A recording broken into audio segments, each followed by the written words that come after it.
Bismillahirrahmanirrahim. Alhamdulillah wassalatu wassalam ala Rasulillah wa ala alihi wa sahbihi ajma'in. Assalamualaikum warahmatullahi wabarakatuh.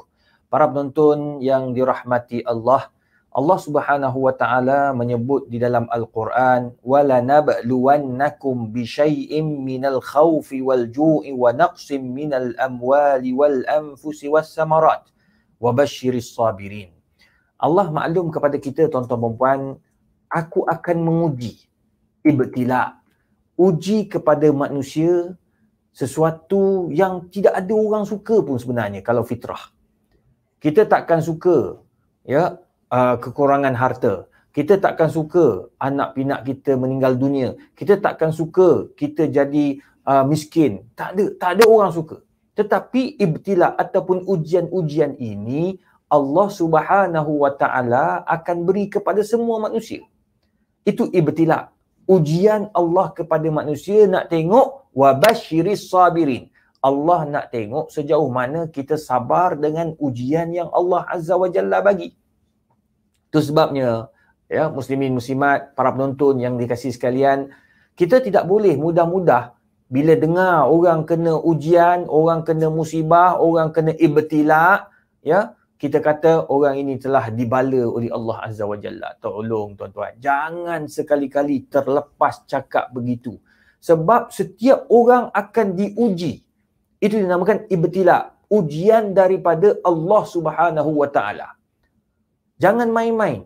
Perkara ini merupakan nasib setiap orang. Saya ada ujian daripada Allah, ibtila.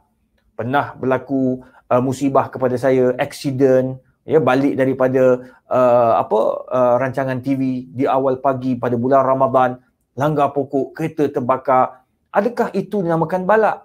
Tidak.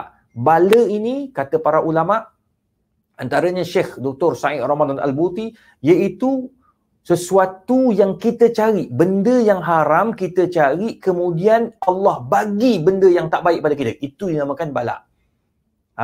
Bagaimana?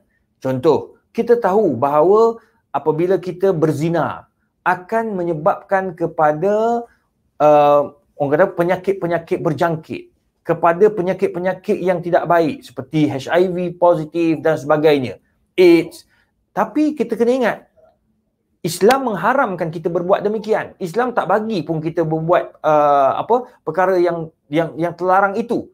Sebab Allah pun larang zina itu sendiri. Wala taqrabuz zina, jangan mendekati zina, apatah lagi kamu buat. Bayangkan tuan-tuan, bila kita dah berzina, kemudian kita kena penyakit pula, na'udzubillah, itu dinamakan bala. Allah dah larang, Allah dah tegah, tapi kamu buat, maka punca kepada kamu mendapat azab Allah di dunia lagi. Tapi kena faham, bila dia bertaubat setelah ditimpa bala tersebut, maka dia jadilah orang yang taib, orang yang bertaubat kepada Allah Azza wa Jalla. Itu bala. Benda yang dah dilarang oleh Allah, dilarang oleh Nabi kita buat, dapat musibah, itu dinamakan bala. Tetapi orang tak cari, tuan-tuan. Dia tak cari, bawa kereta elok dekat highway, bawa kereta elok atas jalan raya, tiba-tiba orang langgar dia, menyebabkan kereta terbalik, wa'iyazubillah. Itu dinamakan ibtila, ujian daripada Allah. Allah nak tengok kamu bagus, kamu elok. Ada orang kalau tengok dalam YouTube, dalam Facebook, bawa kereta ni tuan-tuan, tengah bawa kereta, tiba-tiba ada orang langgar, bawa kereta ni pula, dengar video dia yang dia rakam tu, dengar dia tengah baca Quran, dia tengah berzikir, dia tengah dengar Al-Quran dalam radio, tiba-tiba orang langgar. Adakah Allah bala dia? Tidak. Allah mengujinya dengan sedikit musibah untuk melihat kesabaran kita, macam mana kita menghadapinya.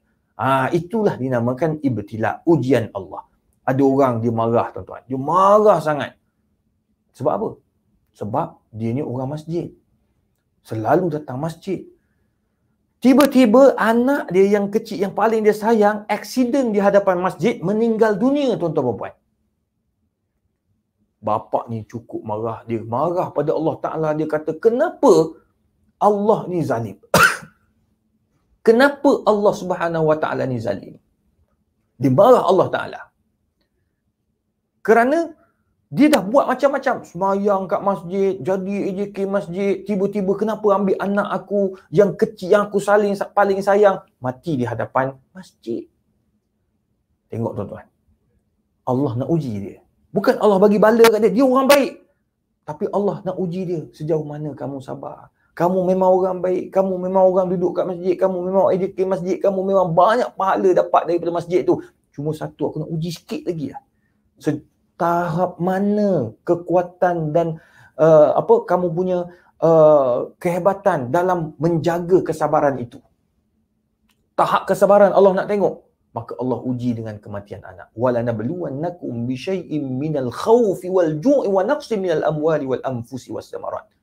Kekurangan harta, kekurangan hilangnya anak pinak keluarga kita. Tuan-tuan, Allah nak tengok sejauh mana kita boleh sabar. Itu sebabnya tuan-tuan, kesabaran yang Allah bagi kepada manusia ini kena kita gunakan sebetul-betulnya.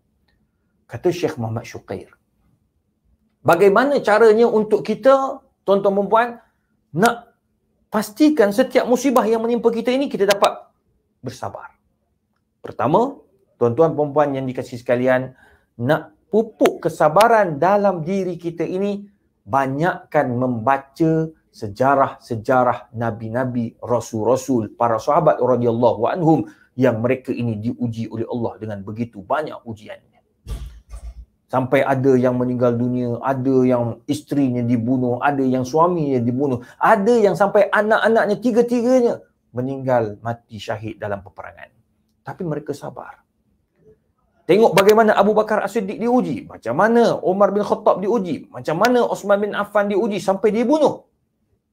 Itu kesabaran yang tak boleh kita nak nafikan, tuan-tuan. Bila kita baca, baru kita rasa keinsafan. Baru kita kata, Masya Allah, rupa-rupanya, tengok Masya Allah, rupa-rupanya mereka lagi banyak diuji dan diberikan musibah oleh Allah Azza wa Jalla. Sebab Allah nak tengok sejauh mana kekuatan kamu dalam bersabar. Allahumma salli ala Muhammad. Tuan-tuan, banyakkan membaca kisah-kisah sejarah-sejarah silam. Itu yang pertama. Yang kedua, tuan-tuan puan-puan yang dirahmati Allah Azza wa Jalla, kita kena faham.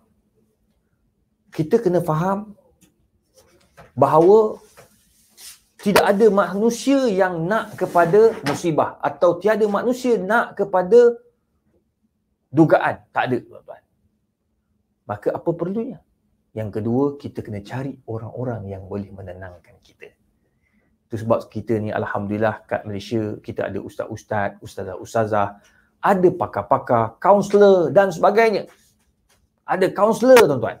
Kenapa kita perlu jumpa kaunselor? Sebab dia boleh tenangkan kita. Ada orang yang stres, dia tak boleh terima. Ada yang sampai nak bunuh diri. Ada yang sampai, orang kata apa, nak buat benda-benda yang Allah larang. Ada yang sampai nak murtad. Na'udzubillah. Baru sikit je Allah uji. وَلَنَبْلُوَنَّكُمْ بِشَيْءٍ. Sikit je aku uji kepada kamu, wahai manusia. Takkanlah kamu tak boleh nak sabar. Para nabi-nabi sebelum ini lagi teruk. Ada yang dibunuh kaum-kaumnya. Allahu Rabbi. Orang-orang Islam, umat-umat Islam yang ikut Nabi kena bunuh. Tapi Nabi sabar. Nabi teruskan berdakwah. Nabi tak pernah putus asa. Begitulah juga kita. So, kita kena cari orang yang boleh menenangkan kita, tuan-tuan. Itu nombor 2. Nombor 3, tuan-tuan, baik sangka dengan Allah. Husnuzan billah wa husnuzan bin nas. Baik sangka dengan Allah, baik sangkalah dengan manusia. Kenapa saya katakan begitu? Sebab Allah uji kita ni, Allah bagi ujian sebab Allah nak tengok, nak angkat martabat kita. Kita sakit, Allah nak angkat martabat kita.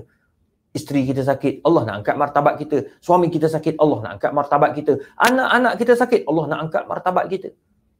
Allah uji. Tengok, ada kawan-kawan kita, Allah uji dengan anak autism, anak kurang upaya dan sebagainya. Tuan-tuan, itu ujian. Allah nak tengok sejauh mana kamu sabar. Inilah yang Allah angkat martabat ibu bapa anak syurga. Anak tu confirm dah insya-Allah masuk syurga. Sebab apa? Sebab tak buat dosa. Dia tidak mukallaf. Confirm masuk syurga, tuan-tuan. Alhamdulillah. Mak bapak yang sabar dengan kerenah anak ni, syurga. Itu sebabnya Allah Subhanahu Wa Taala nak angkat martabat seseorang. Baik sangka dengan Allah, dengan ujian-ujian yang Allah dah beri kepada kita semua. Tuan-tuan dan puan, baik sangka dengan manusia, sudah pastinya. Apa saja yang berlaku depan mata kita, selagi mana kita tidak tahu hakikatnya, jangan sekali-kali kita memburuk-burukkan mereka. Kita khawatir kita telah memburukkan orang tanpa asas yang kuat. InsyaAllah tuan-tuan dan puan, baik sangka dengan Allah, baik sangka dengan manusia, kita akan selamat apabila kita ditimpa musibah atau ibtila. Apa yang baik daripada Allah, yang kurang daripada saya sendiri. Wabillahi taufiq wal hidayah. Wassalamualaikum warahmatullahi wabarakatuh.